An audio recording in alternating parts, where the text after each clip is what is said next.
Welcome back to my Instagram mini blog. তো আমরা ছিলাম পিকনিক স্পটে, মাইসে যায় সরলপাড়া, দারাগাঁও, চৌকি। আমরা আইছি বাসবতলা। আপনারা টেনশন নেবেন না, আঙ্গুর দশাই ভাই। কারণ কি জানেন, এই যে পিচ্ছি পিচ্ছি পিচ্ছি পিচ্ছি গিদি বলে নিয়েছি এই জন্যে। তো আপনারা যদি কোরআনে যাবার চান, পিচ্ছি পিচ্ছি গিদি বলে নিয়ে কোরআনে যাবেন না। একটা ফটো নিয়ে গিদি বলে নিতে স্মাইল হয়েছে। যাই হোক, ফটো একটা উঠছি।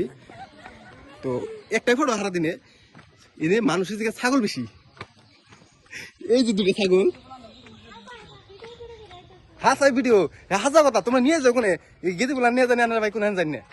নাহলে আইতে আইতে মনে করেন যে আধা রাস্তা কাফি। এই 200 কিলোমিটার উপরে উঠছিলাম, খালি বাস আর জঙ্গল।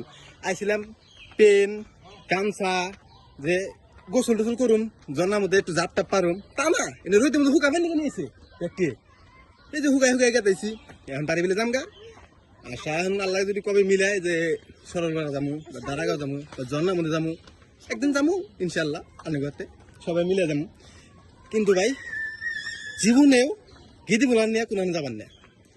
আমি আজকে হেরে বুঝছি যে গিদি বুলানের হাতে হেরে কি দশাটা হয়েছে। যেত বস্তু বানি আছে, রান্না বাড়ি বস্তু সব গেদা গোটা নাকবো। গেদিরা পুরো স্টাইল করে মেকআপ সেকআপ কইরে পিন্দা যাবো। কারণ কি, ওই যে মেকআপ নষ্ট যদি হয় এই জন্য। তো এখন বলে নামানো নিচে। তো নিচে নামতে নামতে আমার একটা বন্ধু খারাপ হয়েছে, খুব অসহায় গার্লফ্রেন্ড ছাড়া বন্ধু। যাই হোক, যদি একটা দিয়ে পায়ে থাকে ভালো হবো, খুশি সবাই খুশি। এই দেখুন জায়গাটা দেখুন খালি। হ্যাঁ আর কিছু করছে। পায়ে গেছি গুফা। বন্ধুরা একটা গুফা পাইছি। যাই হোক, আল্লাহ আল্লাহ গুফা পাইছি গো, একবার চন্দ্রনা গুফা। এটার মধ্যে কি আছে হাফ টাপ খাইস না ভাই।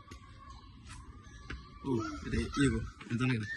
এক আঙুল গুফা আসাল ভাই আইবার রে ভাই। হ্যাঁ জামগা আ গেছে আর রায় পড়ছে।